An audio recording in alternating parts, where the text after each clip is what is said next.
Hello and welcome back to the Gifted Podcast Olympic Special Series.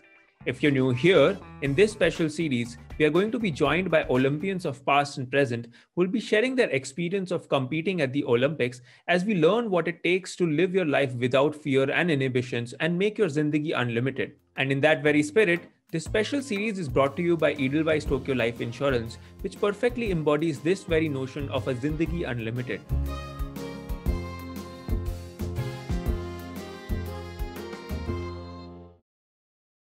Well, India started the Olympics with a bang by winning a silver medal on day one, and they closed the Olympics with a bigger bang by winning a gold medal courtesy Neeraj Chopra. This was India's first gold medal in athletics in over 100 years, with the last one coming in the 1900 Paris Olympics. This also makes Neeraj Chopra only the second individual gold medal winner for India after Abhinav Bindra in Beijing 2008. It was a proud moment for the entire nation to hear the national anthem being played as Neeraj stood atop that podium. We'll certainly try to have Neeraj join us on the podcast to share his experience at the Olympics and becoming an Olympic champion.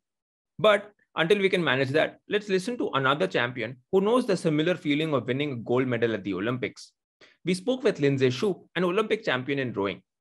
She talks about her experience of winning the gold medal, how the medal was way heavier than she expected it to be, and how she continued to find the motivation to excel at her sport in spite of a high of winning the gold medal at the Olympics. So let's jump straight in.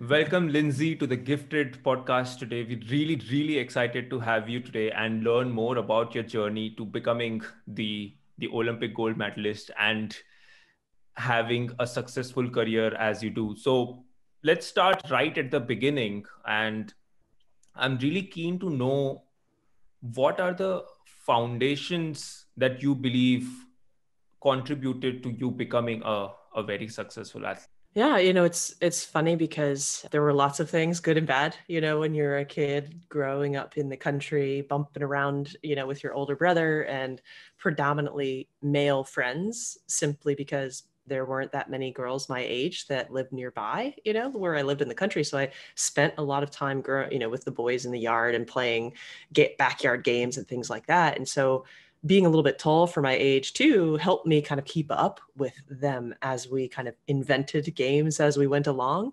And it was really a badge of honor to be able to keep up with them. And I remember a couple of our friends that were particularly strong and fast while I was growing up. I thought, man, they are so fast. Look how athletic they are, and by virtue of that, that kind of pulls you along with them. And, again, because of my size, played a lot of different sports. Didn't enter those sports because of some natural innate gift. It was more out of necessity, which I talk a little bit about in the book, is that I nearly drowned in a lake when I was 2. So, survival is swimming. So that was kind of where it all started. And after that, I rode horses, I played, basketball, baseball, field hockey, soccer, volleyball. It's just a whole slew of sports. And so, having those influences as a kid, they helped free up time for my parents, but they also gave me that outlet of exercise, learning how to compromise and work with and fight, with other people. I fought with my older brother a lot. So all of those small things really were influences growing up that, of course, at the time I had no idea what was going on, but reflecting on that, realized how important the people around me really were. And I don't know if it was an inborn thing or if it was because of all the teams I was on when I was young, but my joy in being around other people and being a part of something, and that's what sports were the outlet for, is that I got to work with other people. I got to spend time with other people. And that, I think, is one of the skills. That is definitely a skill that to this day, I really helped me excel all the way through the elite level. Rowing is a team sport. So if you are a really great teammate and can communicate and learn through that whole process, you're going to go much farther with it. Yeah. At this time, so like you mentioned, 2.5 years of being in college, and at 20 years of age is when you found rowing, or should we say rowing found you. Talk me through this life-changing moment of rowing finding you? Because I've read about this a little on how you almost ran out of the training the very first day. So I'd want to know more here. Yeah, the night before I bumped into the coach, the head coach of the University of Virginia rowing team, I'd actually woken up in the middle of the night. I couldn't sleep because I had all these thoughts in my head of what I wished I had done differently but that I thought it was too late. That, well, I didn't make the decision before now, and shoot, I was only 20 years old at the time, so clearly it was not too late. But for picking up a new sport, it does seem kind of late, let alone picking up that sport and then going to the Olympics with it. That's very rare. So when I woke up in the middle of the night and I wished to myself, gosh, I wish I had done things differently. I even said, the world will never know. And that includes me. I might have been something had I done this sooner.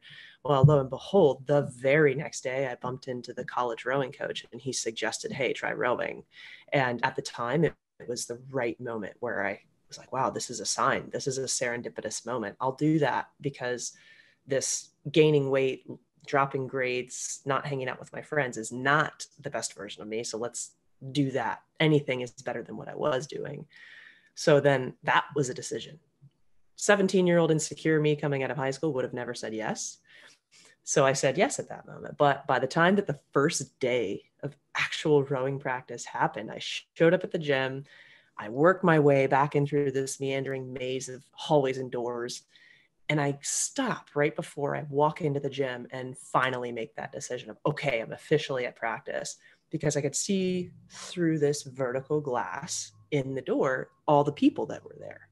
And when I saw them, it was funny. Some friends of mine and I were just talking about this yesterday. When I saw them, I thought, my gosh, these women are tall. They're strong. They all know each other. What am I thinking? I'm out of my league. And so I turned around and tried to run back to the safety of my car. And on my way out, two girls on the team said, oh, you're here for practice. Practice is this way. And they kind of corralled me and took me with them. So I was like caught red-handed trying to escape on my first day. Here, I had made that decision to say, sure, I'll show up. And then I thought, oh my God, why? So I'm thankful that they might have been running a little late for practice. That was another serendipitous moment. Thank goodness they were there, because who knows where I might be today had they not helped me make my final decision to show up. Yeah, and a life-changing moment that almost didn't happen. So, and I had read that, and this is also brought up in our previous conversation where you mentioned that the aimless path of the first couple of years in college and you wanting to break through that, and that's why you looked at rowing as an opportunity to transform yourself. What about rowing as a sport made you think that this probably could be it, the sport that could allow you to transform yourself and possibly a pathway to greatness? Rowing was different. It was complete. I knew nothing about it. My parents knew nothing about it.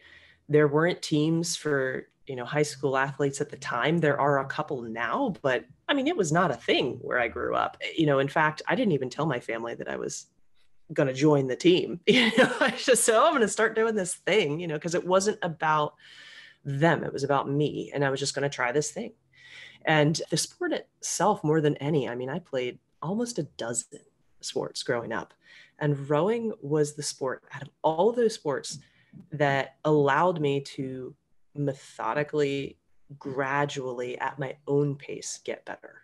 Yes, you're comparing yourself against other people, but because it's a non-contact sport, it's not a points ball sport, it is literally how much better can I get at, can I push myself a little bit more today?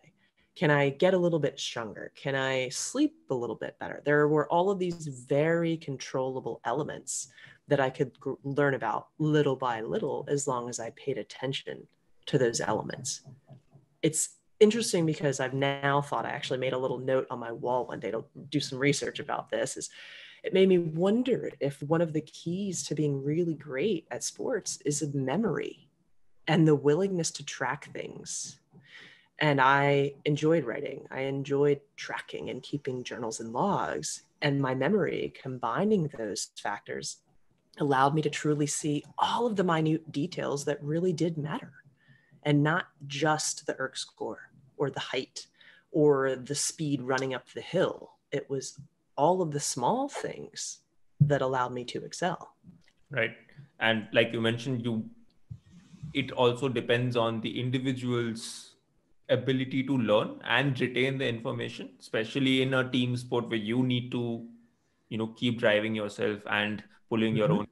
Yeah. Yeah. I mean, so you learn there might be some element that the collective, that the whole group is working on, but you also need to remember what your individual things are, even if the coaches aren't giving you that feedback every day. It's like, okay, I was told to do this one thing with my thumb 3 weeks ago, so I better do that, even though the rest of the group is maybe working on these other things. I need to do that and these. And that's where I wonder if the memory isn't a piece of it, just being able to identify that A, that small thing is important, and B, to care to keep that small thing as part of your routine. Right. And in fact, this brings me to a very interesting topic that I often try and understand from athletes that are in team sports. So I read, and you'd also mentioned that the first few training sessions were all about cleaning the boat, organizing your stuff, talking to your teammates and getting to know them, and then eventually rowing for only 20 minutes. What is the process of cultivating and nurturing an intangible but extremely important trait of teamwork within an individual, especially in a sport like rowing? Starting with where we did, like to speak specifically to this example that you're using of our first day of practice, even outside the sport, it made sure, and our coach setting up that situation, I don't know if it just was kind of, oh, we needed to clean the boathouse and get organized. Maybe it was as simple as that. Maybe it was just like, well, this needs to happen today. Or, he may be very intentionally, and this is what I suppose in the book, is that he did it very intentionally because we needed to take care of each other and our stuff. And we needed to understand that it wasn't going to happen really fast and that there were a lot of small elements that mattered. And so it taught us to pay attention to those small things. It was like, oh, if he thinks this is important, then it must be important. And so something as simple as sweeping the boathouse was an important piece of being a good teammate and being a good athlete, that our coach was there with us, cleaning and climbing and doing all of the things. He didn't just say that it was important, he demonstrated that it was important, and that was how my college coach was too. He was there with us doing a lot of the things. So it truly, they lived what they said, and, truth be told, you never know what it actually takes and what it will take you to get where you want to go. So when you're leveling up to the higher levels, you look for those tiny little incremental things that might make the difference. And as long as you have the time to do them and you fold them into your training, you are kind of taking care of all the things that might matter in the long run. So over the whole picture, and this is where writing the book became a really fun exploration, is that I went, okay, these are all of the things that happened, or at least the highlights of the types of things that happened. And I can't help but think that they all mattered in what we did.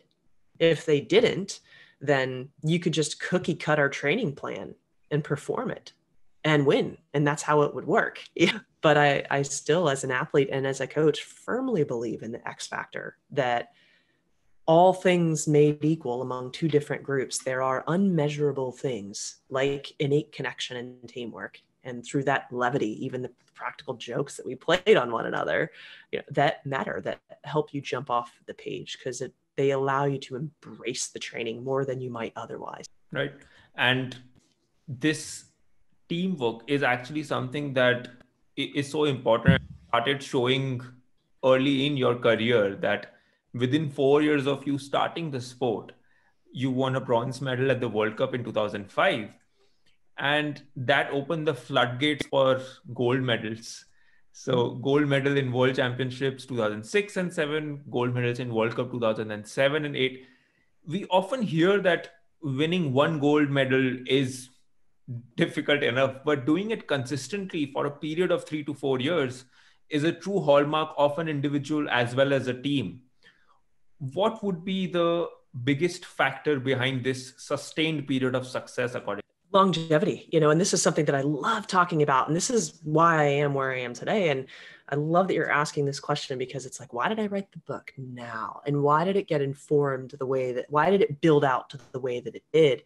That I firmly believe that there are so many things that we can do to take care of ourselves beyond. All of the recovery allows you to sustain. And when I say recovery, I don't just mean sleep. And I don't just mean the way you're eating and the way that you're thinking, but that there's the social element of the support. And that's where, when you are able to truly enjoy what you're doing, because even on the bad days, when you're stepping in puddles and your knuckles are bleeding, like from the cold and cracked hands, when you can truly embrace that, because it's allowing you to be better. It's not just about the external factor. It's about you as a human being developing and learning. And I've found that continual growth and development and learning stays interesting over time, because it's never the same. It never allows it to get old, and I really do, during that time where I really was in, leading up to the first Olympics that I was training for, the group of athletes that I was so fortunate to be immersed with, there was an overarching positive sensibility. We all took care of ourselves individually, but we really did, default to positive, especially when we were together. And having that be the overarching kind of culture allowed it to be sustainable, because it kept it fun, it kept building us up, and it, kept it light. That's a phrase that we use in rowing, is to keep it light, because the boat goes faster when you keep it light. So, and keeping it light is like lighthearted, so you keep it light in the boat and out, and that helps you go fast. Right. And in fact, coming to the Olympics and having dominated the sport leading up to Beijing Olympics, I'm sure the target there also was the gold medal. But how do you train, especially mentally, for such an enigmatic sports competition like the Olympics?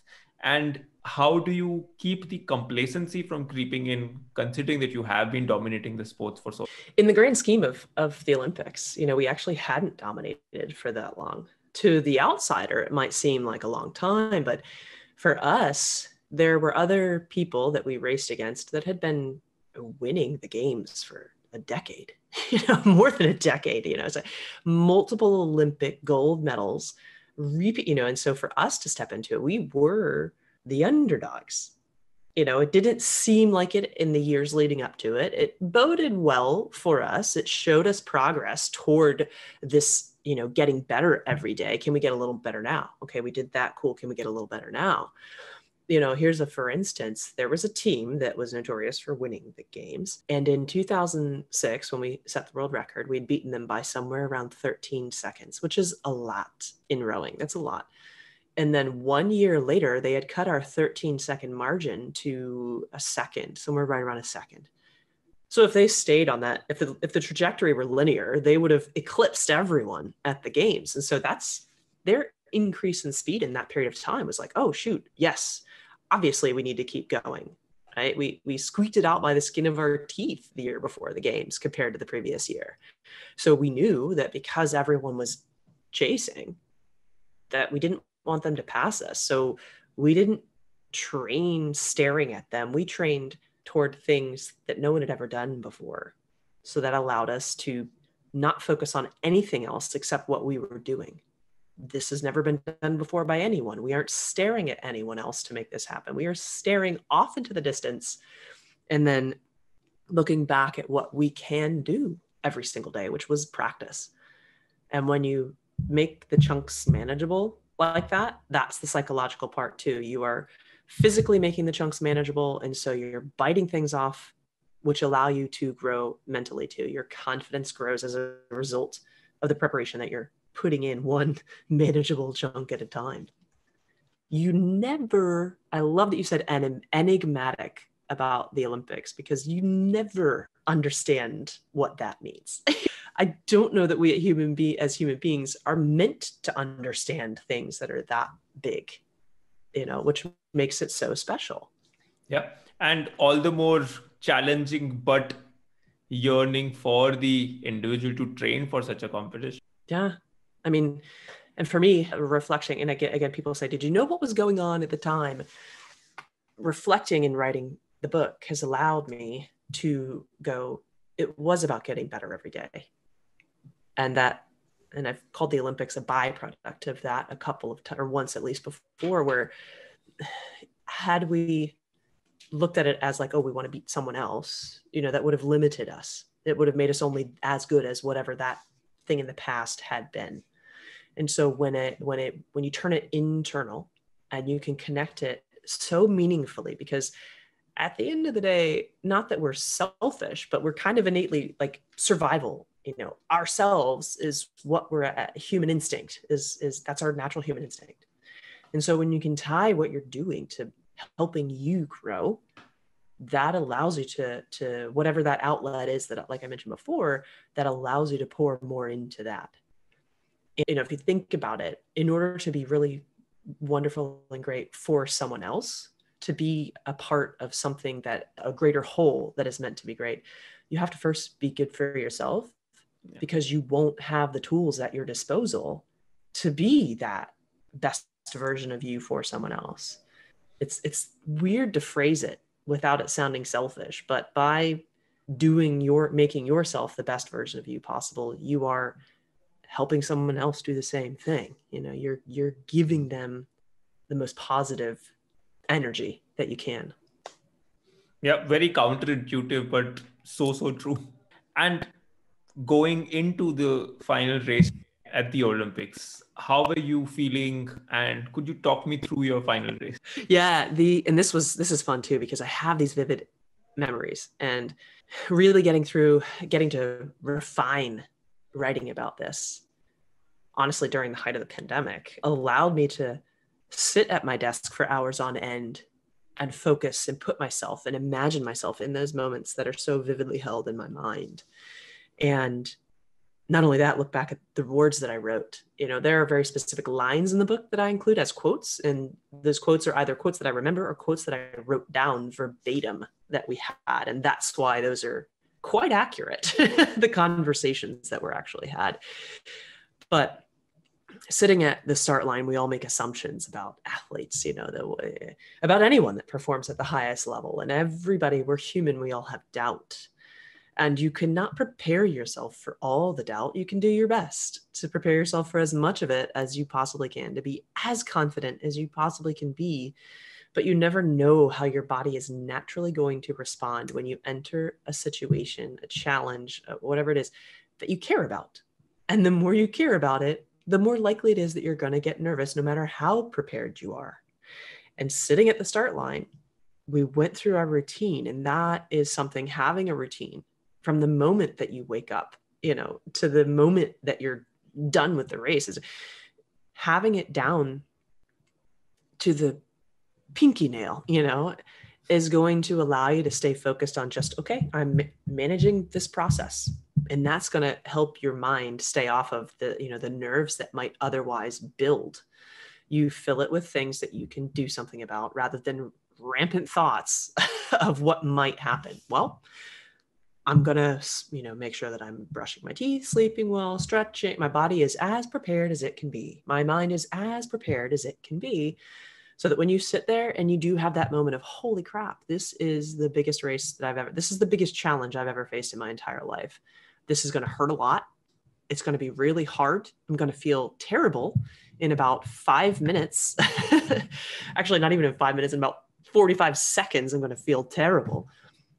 But you sit there and then you have that moment and then you go, yeah, because I made the decision 1,000,000 times, because I've taken millions of strokes and I've woken up on thousands of days and gone to at least 2 or 3 times that many practices and said, yeah, this is what I want. And I've gone through all of these things, but right now I'm so rested and so prepared because of that. So then you can take a deep breath and then you just let it flow. Then you don't think about anything. There are literally no thoughts in your mind. And like you mentioned, you are trying to follow a routine and keep your mind out of it so that there is less decision fatigue, and it's something that's usually used in sports psychology, the monkey mind, and wanting to keep it out of the way and letting your body do the thing. Mm-hmm. While you are rowing, what kind of things may pop up in your head apart from the actual body focusing on the task at hand? But what are those interactions with the mind that are? Yeah. I've never heard anyone call them interactions before, and they are 100% interactions. I say that there's like little man number one and little man number two. You have two people sitting on your shoulders, and one is going, yes. And the other one wants to break in there and tell you no. And that's the conversation that you're having in your head the whole time. And mostly on the days when you're training, and you definitely have these conversations. I speak to myself in the third person. I don't say, yes, I can, or yes, you can, or shoop. I say, yeah, shoop. I say my name to myself as if I'm coaching myself through this thing. And something that, again, like tracking, getting better at training logs, you get better at your mental game too, through the challenges that you've had. And it starts methodically at first, where you take manageable chunks, and then you eventually take bigger risks and bigger stretches over time as you gain confidence. Your teammates help you with that. Your coaches help you with that. You, as your own third person, help you with that. But something that I definitely learned to hone over time is that you need to pick, especially in the moment, in the race, the most simple conversation possible. Make it one syllable words, possibly make it two. It really depends on the rhythm of what you're doing. In rowing, it's kind of, there's two words worked simply because of the rhythm, but you want to have as little space between what you're saying to yourself in your head as possible, because in those spaces is where the other little guy trying to say no will take the opportunity to jump in there and drop a no. So for me, by the time the Olympics rolled around, it was just yes, more. That was it. Because, you'll notice that yes and more as a combination is positive. It's forward thinking. It's I'm taking another step. Individually, yes and more are also positive. They're additive things. So I learned that because that's just the psychology of the brain. When you're under stress, if you break them apart, your brain is only going to latch on to one word at a time, or it's not going to latch on to the contractions, things like that. So there was actually an incident where, and this taught me the most about this, is an incident where I entered a race saying to myself, I'm going to say no fear. No fear is going to be these are going to be my two words. This is the best thing ever. It's going to be so empowering. Yeah, I'm strong. Let's go do this. And that was my risk. That was the risk that I wanted to take, was I'm going to find more. So no fear. And you can already hear the negative kind of tone in there. About 45 seconds into this race, this was a race in Switzerland, a World Cup in Switzerland, that I entered thinking this. And going down the race course, all of a sudden, about 45 seconds into the race, my brain broke the two words in half until all I thought was no, fear, no, fear, every stroke down the race course from there forward. But I had already convinced myself that was what I was going to think. So I had no choice in the moment but to stay latched onto that. And by the time I crossed to the finish line, it felt like, oh my gosh, awful. It was awful. We hadn't gone any faster necessarily, but I felt far worse because of what my brain thought the whole way down the race course. I never said no fear again for a race after that. I realized the error of my ways. So intriguing, and trying to unearth these little things that go on in the athlete's mind that gives them an added push. And I totally agree, because it is that one versus two that are trying to guide you and have a constant battle within themselves. And that's something that I read in a book called The Art of Tennis, where the author talks about self one and self two. The self one is the mind and self two is the body. And he argues that self two already knows what it needs to do to achieve the task at hand. The whole challenge is to keep self one from interfering and giving too many instructions. Yeah. And that really is, you got to keep it simple. I always say, like, to all the athletes that I get to work with, is on race day, you go with what you got. You've practiced the motions, you've practiced the skills, you've practiced all those things so much. It's that one moment is not the time to question all of that. You have spent so much time preparing that the patterns are all there. And so on race day, your job is to distract your mind with the two positive words and let the body do what it's spent all that time practicing. On race day, you go with what you got. And I saw your medal ceremony and you wouldn't stop crying. And I can imagine I don't get to ask this often, but what was going through your mind when the Olympic gold medal was being put around your neck? Because of where I sat in the boat, and I get to write it. I'm not gonna do a total spoiler for you, because I tell a little bit about it in the book as well. But because of where I sat in the boat, being the second smallest, or the smallest person who rowed my side, the second smallest in the boat itself, I was the second to last person to get my medal. So I had watched all my teammates ahead of me get their medals, and I was smiling and clapping and so excited for them. And all of a sudden, the woman is standing right in front of me, and it's my turn. And I was smiling and yay, and then she starts speaking to me. And when she started speaking, and she, puts the medal over my head, because at the games, they give you the medal first. That's an idiosyncrasy of the games specifically. They don't shake your hand, then give you the medal. It's the medal, then they shake your hand. I'm not sure why. This woman isn't necessarily sure why either. Possibly a convention of giving you the medal as soon as possible. But as soon as she put it over my head, I wasn't expecting how heavy it was. And when it hit me and hung so much more largely than any of the other medals that we had gotten in the past, it struck me as, oh, this is different. That's how different this is. It was shocking. I had put myself into pain to race before. That I was used to. But the ceremony was so strikingly different that I couldn't have prepared for that. And so when she was shaking my hand and speaking to me, she told me that my life was forever changed.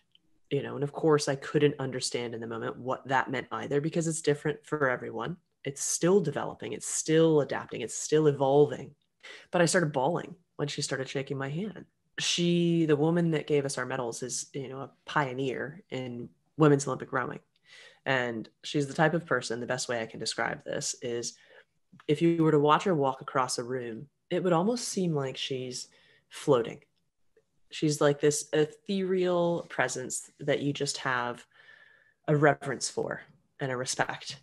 It's just inborn to her. She's soft-spoken, just a really incredible person. And so for someone like that to tell you that your life has changed and to consider you a superhero, to have done this amazing thing, just makes you go, wow, does she know who she is? And she thinks this of me. And that alone is awe-inspiring and interesting. The other piece of it is that rowing was one of the 3 sports in that Olympic year to have the medal ceremony happen immediate relative to the final itself. So we didn't get to go home and take a nap, take a shower. We're standing there still sweating. And so the emotion was completely raw. No time to go, what's my acceptance speech? Yeah, I'm sure. I think having gone through that and then not letting that win obviously allow, getting you in the mindset of resting on your laurels. You went and had another gold medal at the World Championships in 2009. What does it take to constantly motivate yourself in spite of achieving the success that you did? Yeah, that's an interesting thing, because that's book number 2. I just haven't gotten to it yet because the first one ends after the games, but it was really a strange experience, because that again is something that you cannot expect. When we crossed the finish line in 2009, we won again, and we weren't as fit. The boat was not nearly as stable. It wasn't nearly as cohesive as it was the previous year. And so when we crossed the line, I just remember being more wiped than ever. I didn't even have the energy to muster to cheer for this thing. And it was not the same as what I had expected. It wasn't even, additive as I had expected, as it had been in the past. It was almost like, whoa, that was weird. That wasn't as interesting as I thought it was going to be. And that's a strange thing to say. I mean, you just won the World Championships. And that is the beauty of the book that I have yet to write. And so the fact of wrapping my head around what your other outlets are for expressing your best version of you, and rowing, you have a finite amount of time. And it was that I didn't need rowing anymore. Rowing itself was a thing that was teaching me that really what I was enjoying was becoming better and growing and being healthy and happy. And so to come to that point of going back again was because that was the thing that had shown me how to get better every day. And then having that psychological change, made me go, okay, now what can I do? What allows me to get better every day? And so, ultimately I ended up retiring in 2010. And I remember sitting down with my coaches on the very day that I retired. And it was, something isn't right. This isn't the right thing for me anymore. And there was more to it. I was overtraining at the time, honestly. So a lot of the things that has informed the way that I coach and the way that I behave to this day is, you've asked about sustainability, and the recovery piece is, and as you get older, it becomes even more critical. And you have to really look at, and this is where tracking comes in again, you have to really look at what is essential to allowing you to excel as you grow and change. And the older we get, you need to prioritize recovery. And there's obviously a finite amount of time in a given day. So you have to go, okay, what can I reduce in order to prioritize this? Because this is more important now than ever. It's always been important, but I need to dedicate even more time to it now. And that is a huge piece of the longevity factor. And that I preach all day long with people that I get to work with at all levels. Yeah. Well, it's been a real pleasure having you at the podcast today and learning the really interesting traits that make an athlete an elite athlete and allow them to have a sustained period of success. And I definitely learned a lot from this conversation. I'm really looking forward to reading the book even more. So thank you once again for taking out the time today and sharing your story with us, Lindsay. Of course. And maybe next time we can delve more into next book, whatever that happens to be. the what happens next. This has been fantastic. Thank you for having me. Yeah, it's been my pleasure. Thank you. Well, with only a select group of 10 to 12,000 athletes making it to the Olympics every 4 years, the odds of becoming an Olympian are 0.0001%. And the odds of becoming an Olympic champion, 0.0000013%. Those are the odds with which athletes like Lindsay and Neeraj Chopra work with for 4 hard years. So it's only understandable the accolades and appreciation they receive once they've achieved the feat of becoming an Olympic champion. I also appreciate Lindsay's very honest and candid recollection of her time on the top of the podium. With that, let's quickly take a look at some of the athletes who made it to the top of the podium in Tokyo, and also some of the ones who narrowly missed out on the same.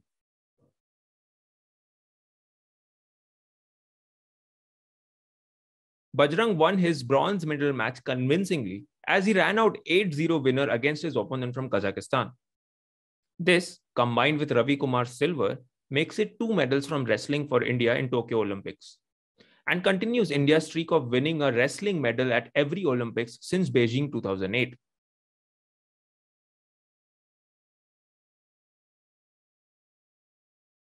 Aditi Ashok, the Indian golfer, was in the second position going into the final rounds of the women's golf. She ended the round with a score of under 3, and that saw her lose her medal position by a single shot.